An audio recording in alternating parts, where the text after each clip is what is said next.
running gear.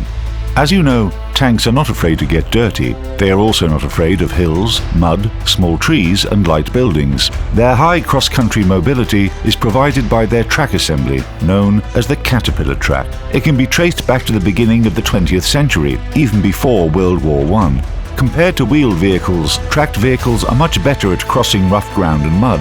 The running gear of the first British tank was based on tracked farm vehicles, specifically the Holt tractor. The British rhombic tank design featured wheels anchored on the hull and tracks all around the perimeter. This gave good cross-country mobility, but the absence of any shock absorbers meant that the crew was badly buffeted whenever the tank met rough ground or an obstacle. After the First World War, there were some more attempts to build tanks with tractor running gear. By the early 1920s, it became quite clear that such simple running gear was inadequate. Engineers started designing suspensions specifically for tanks. The resulting designs can be divided into three groups: dependent, independent, and semi-dependent. A dependent suspension consisted of bogies, which held several wheels. Shock absorbers could be mounted onto the bogies only, or onto both the bogies and wheels. The dependent suspension was used in the Vickers T-Ton, the Sherman T-28, and many others.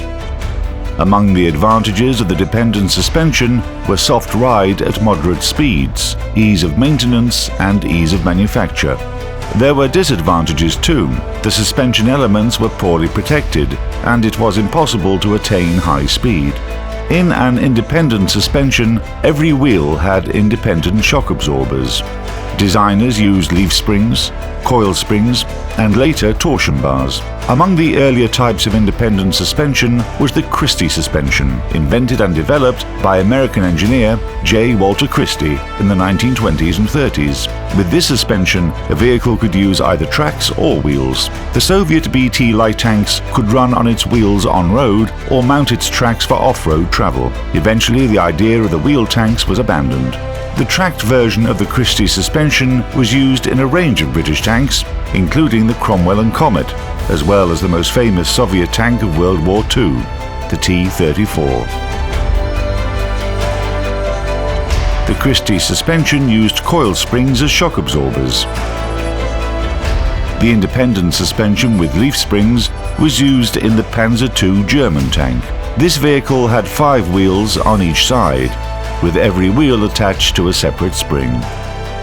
The torsion bar suspension was invented in the late 1930s. The torsion bars are metal bars that can twist in response to the motion of the wheels.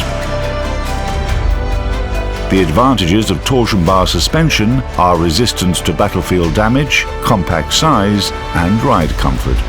Nowadays, torsion bar suspension is used in most of tanks.